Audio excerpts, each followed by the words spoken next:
Efter min tid i den otroliga bergsstaden Ahmedi reser jag vidare i Kurdistan och besöker några av regionens allra vackraste områden. Vilken fantastisk plats alltså. Jag känner mig typ som att jag går runt i någon gigantisk, vad heter det, bonsai-trädgård. Underbart är det här. Och som vanligt stöter jag på en massa trevliga människor med stora hjärtan.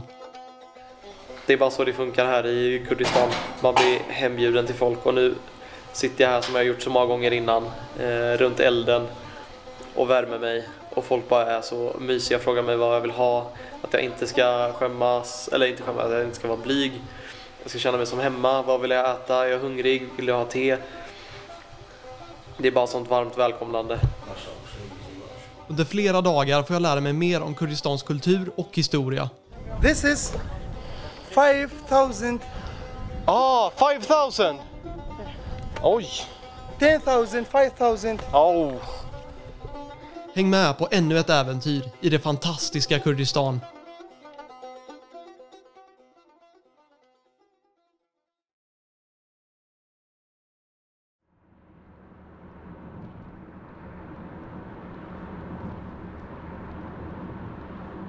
Dagens avsnitt börjar med en dagstur till Acre, en av Kurdistans äldsta och kulturellt viktigaste städer. Jag har svårt att sätta mitt finger på det, men det var någonting med bilderna jag sett av Acre som drog mig till staden. Något som jag inte läst på om i förväg var dock bilresan dit. Som en härlig bonus var vägarna bort till Acre några av de maffigaste jag någonsin åkt på. Byggd av britterna på 30-talet slingrar sig den så kallade Hamiltonvägen från metropolen Erbil genom bergen och bort till den iranska gränsen i öst. Klistrad mot rutan beundrar jag bergen som i detta halvtaskiga väder ser ut att fortsätta i all evighet.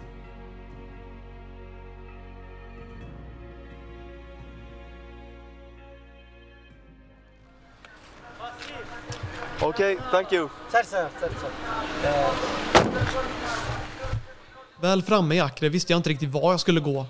Jag var ute efter att utforska en antik stad, men allt jag såg var bara moderna affärer och byggnader. I mitt huvud så var det var en bergsby. Alltså man kommer någonstans, det finns ett litet centrum och sen går husen upp så här på bergen.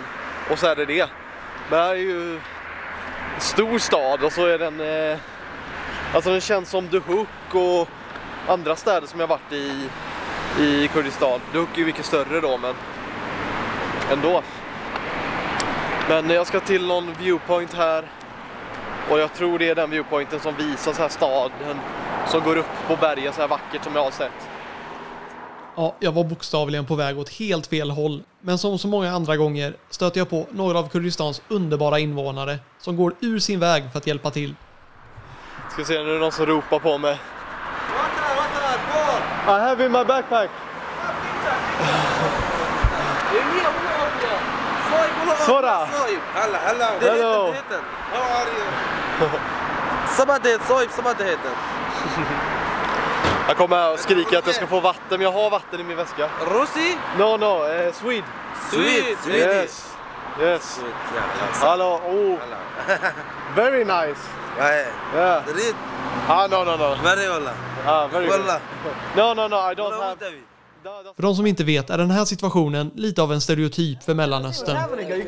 Man, is that a Richard Mill? Yeah, it is, man. Oh, that looks really good, yeah, man. Yeah, you can have it, man.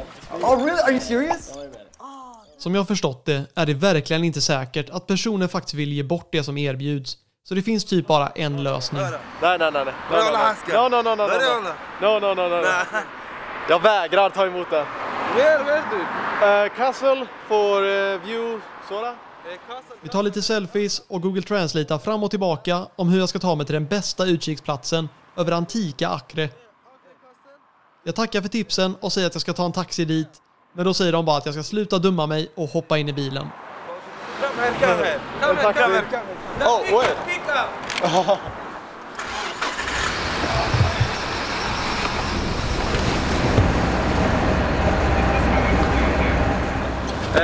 Shismek.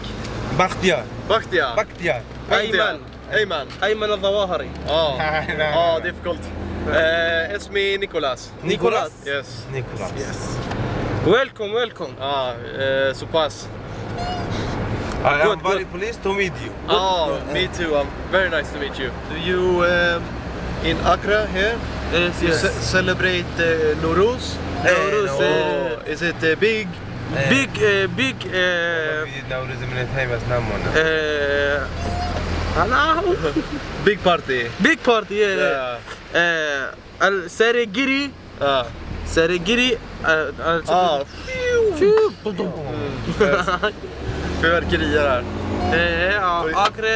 Accra first. من الكردستان عراق. First. Ja, som Aymen säger står Accra i centrum för Nowruz-firandet i Kurdistan. Högtiden, som även är känd som persiskt nyår, firas av mer än 300 miljoner människor världen över.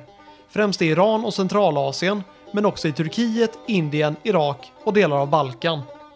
Varje år vid vårdagsjämningen i mars förvandlas Accra till en gigantisk folkfest när tusentals människor samlas för att välkomna våren och solens ankomst.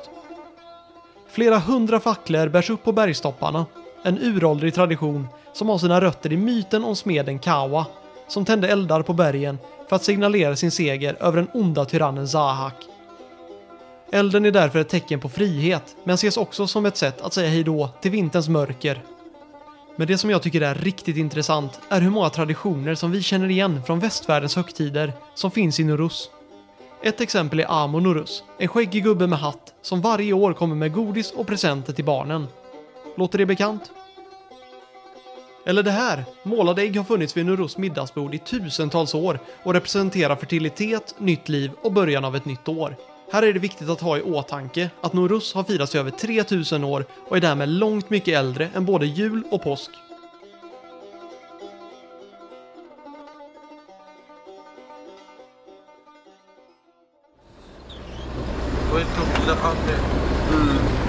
I love you Accra. I love Accra. I love you Accra. I love you Accra. Yeah. I love you Accra. بس طبق يلا ده بقى فيديو كش. I love Accra. här. Det tog bara en kort biltur innan vi hamnade precis vid den utsikten jag hade föreställt mig över den gamla delen av Accra. Här tog vi en snabb kaffe där det såklart var omöjligt för mig att betala innan vi skilde oss åt och jag fortsatte på egen hand. Men jag ska upp på berget här och få lite utsikt över den här över 2500 år gamla staden.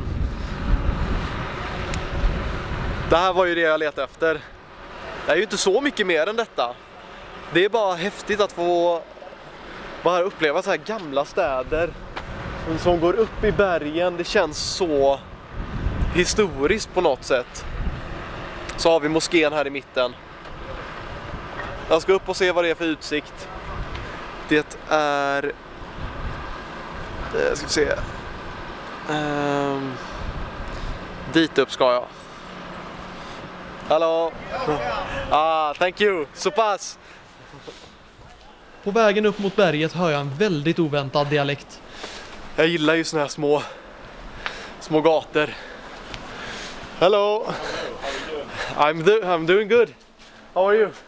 Where are you going? Like the mountain. Okay. People said there was a nice. Go with me. Yeah. Are you gonna help me find it? I think so. This is my first time anyway, but I'm pretty sure we could find it. Yeah. Let's walk. Let's go. Wow. Ja, kul. Are you a YouTuber? I'm trying. Like I'm making. Londonbon Ali var hemma och hälsade på sina vänner Josef, Saman och Assad. Tillsammans tog vi följe upp på berget medan Ali översatte mina hundratals frågor. So is it like part of like Kurdish freedom, Yeah. like celebrating? Yeah, it's a part of it. Yeah, actually. Här får jag förklarat för mig att firandet av Nowruz i princip var otänkbart under Saddam Husseins styre och förtryck. I slutet på 80-talet svarade han brutalt på kurdiska uppror. Genom att bland annat använda sig av kemiska vapen dödade han mellan 50 och 180 000 kurder i det som i efterhand och erkänt som ett folkmord. Efter Saddams förlust av Gulfkriget 1991 lyckades kurderna etablera ett självstyrt område i norra Irak med hjälp av internationellt stöd. Sedan dess har friheten man firar under Nowruz fått en extra innebörd.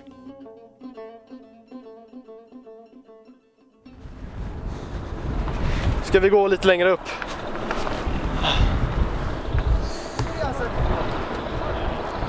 ده نوروز قليل صغير ده كم صغيرة دستنا بنوروز كرنوي كرباش بس. Ja. Ja. Han vill visa mig något. Oj! What did you say this? Oh, it's a temple? Look here. Gold in the here. Nicholas, Yes. we say you Dave. Look here, look me. This is 5,000, 5,000! Oj! 10,000, 5,000. Oh. Ja. 5-10 000 år gammalt säger han. Ja, ruinerna verkar vara lite av ett mysterium.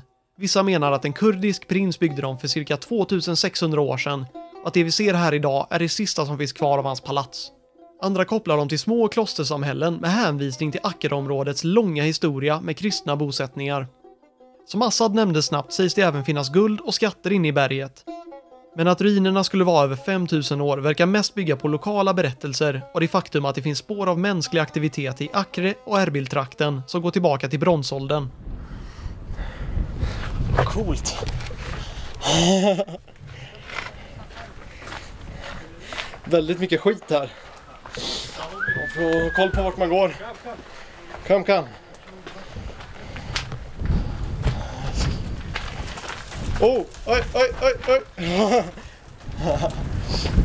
Hallå. Åh, fan man kan gå in här. Ja, vad häftigt. Oh.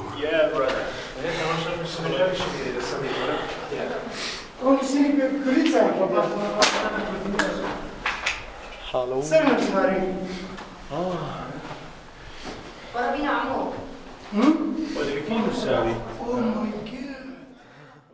Hade jag vetat mer om ruinerna innan jag åkte hit hade jag nog utforskat dem lite mer. Men. Istället gick vi och njöt av utsikten samtidigt som jag lärde Ali lite svenska. Vackert. Yeah, this is vackert. This is vackert.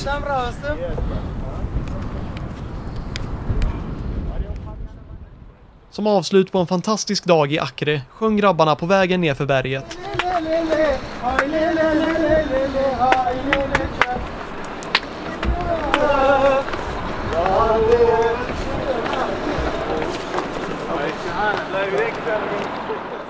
Vi sa hej då och jag tog en del av taxi till bergstaden Soran, där nästa höjdpunkt väntade. Ja, så pass. Kärandalen. Ett av Kurdistans kändaste turistmål som ligger cirka 20 minuters promenad från Sorans centrum. På vägen stöter jag som vanligt på flera generösa och gästvänliga invånare. Bye. Samtidigt som jag slås av omgivningen. Jävlar.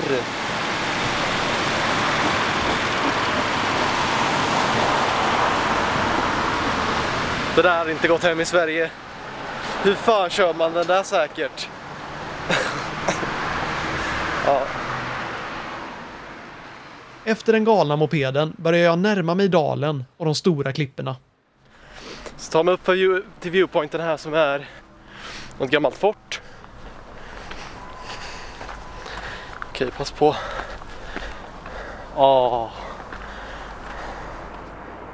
Coolt alltså.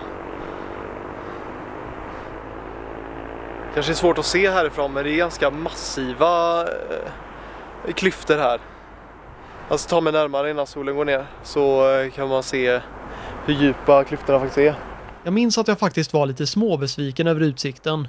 Rawandus, som den lilla staden på berget heter, och dess zigzagväg var tillsammans med dalen några av höjdpunkterna som jag kanske hade hypat upp lite för mycket när jag planerade resan. Den här känslan försvann dock väldigt snabbt så fort jag tog mig ner till dalen. Kolla här.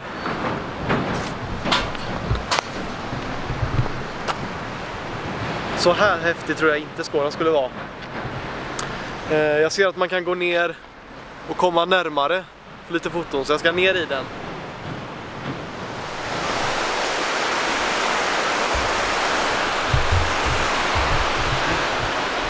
Helt otroligt.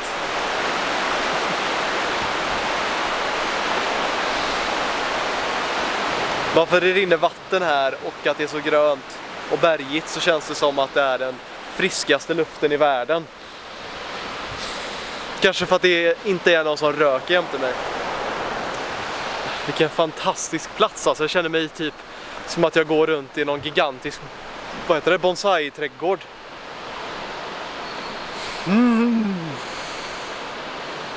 Underbart är det här.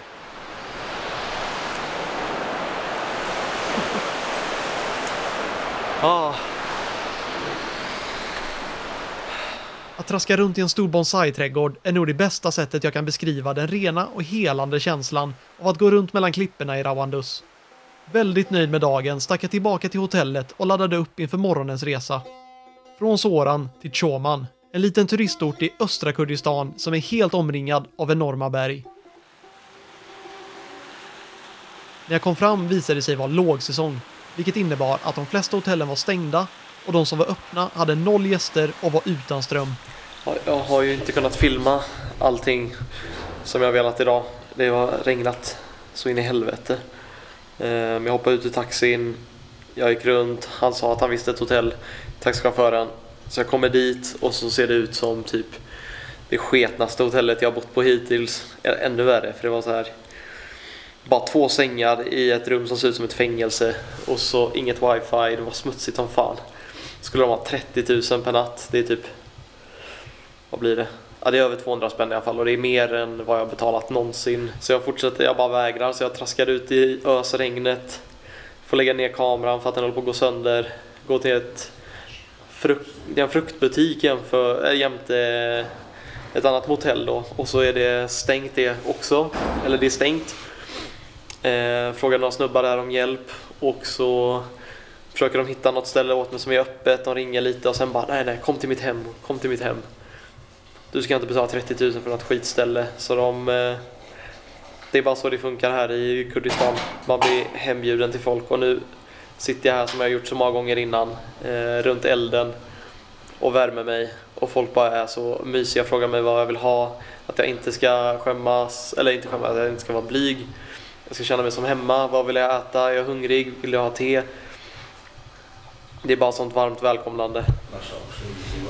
En av de som hjälpte mig är min goda vän Soran. Soran, yes. my friend, very nice. Så, ja, just det. Han är stenhård Barcelona-fan. Lionel Messi. Ronaldo. No, Lionel Messi. Yes, Lionel Messi. Det är skönt också, han kan skitmycket om fotboll, så jag kan säga Nicolas Anelka och då vet han vad jag heter. Många har svårt med Nicolas här. Tillkommit fler gäster i huset. Engelska, eller språklärare, Chaco. Yes. Thanks. What do we have on the table here? Or it's not a table? Just it's Dina. What do you call it? Do you say it's not a table? Yes, just brinzu maraga. Brinzu maraga och gosht. Yes, brins, rice. Also gosht. This is rice, we call Maraga. Yes. Do you always eat with other people, with your family? Yeah. Yes. Never alone? No, never alone. Yes, I can't eat anything alone. If you're alone, you will starve. Yeah. Also. Jag tycker det är så fint hur man gör så här. Alltså att man sitter tillsammans och äter. Det får mig lite att ångra de här tonårsåren när jag satt typ vid datorn och käkade. Jag vill inte att det ska vara så i min familj i framtiden. Jag tycker det är jättevackert. Speciellt när man bor grannar med sin familj och så kommer man över och äter middag varje kväll. Jag tror det är förgyller vardagen verkligen. Yes. Det känns som att vi är lite för ensamma i Sverige.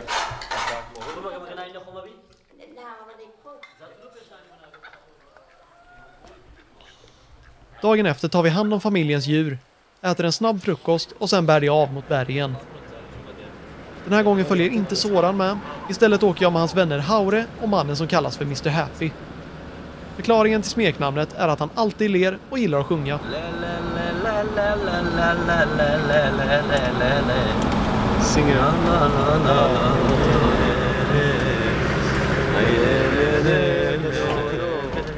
Tillsammans kör vi mot utkikspunkten Gomi Fela, ett känt turistmål som får många besökare på våren och sommaren. Vägarna dit är rätt kassa. men de är ingen kamp mot Mr. Happys fyrhjulsdrivna Nissan.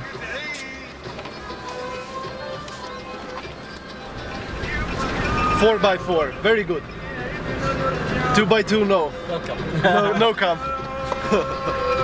Oj, oj, oj, jävlar. Vilka hål i vägen.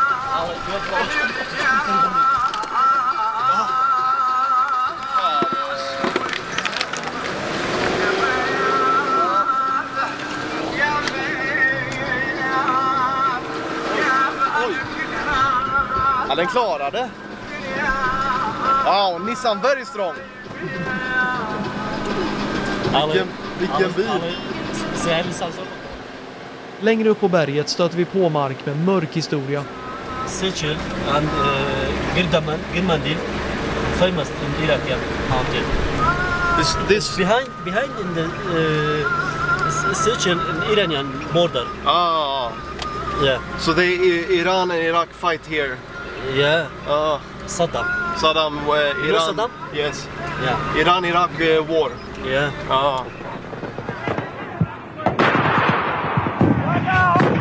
Som Mr. Happy berättar stred irakiska och iranska trupper i det här området under det som kallas för Iran-Irak-kriget. Från 1980 till 1988 dog mellan 500 000 och 1 miljon människor i ett av århundradets längsta och mest brutala konflikter, där bland annat kemiska vapen och eldkastare förekom. Nu cirka 30 år senare kan det fortfarande vara livsfarligt att vandra runt i de här bergen, eftersom det fortfarande finns massa miner kvar från kriget. Ja, vad det är tyst och lugnt här. Här har vi maskinen som tog oss upp.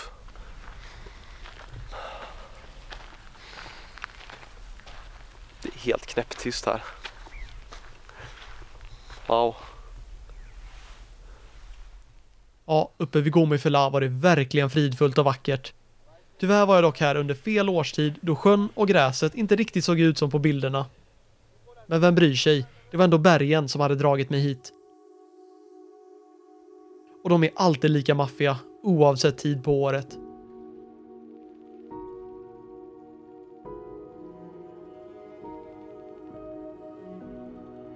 Med en av resans bästa utsikter njöt jag, Mr. Happy och Haure av en härlig kopp te. Och det var när vi satt här som jag bestämde mig. Jag måste försöka bestiga ett berg imorgon. Utsikten väckte något i mig och jag var bara tvungen att utforska mer. I efterhand är jag väldigt glad över detta beslut. Men den kurdiska vintern är en helt annan bäst uppe i bergen och utmaningen visar sig vara mycket större och farligare än väntat. Lite säkert någonstans alltså.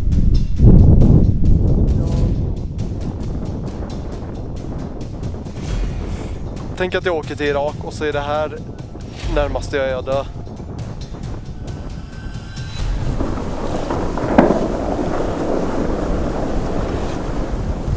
Det var fan en riktig lavin alltså.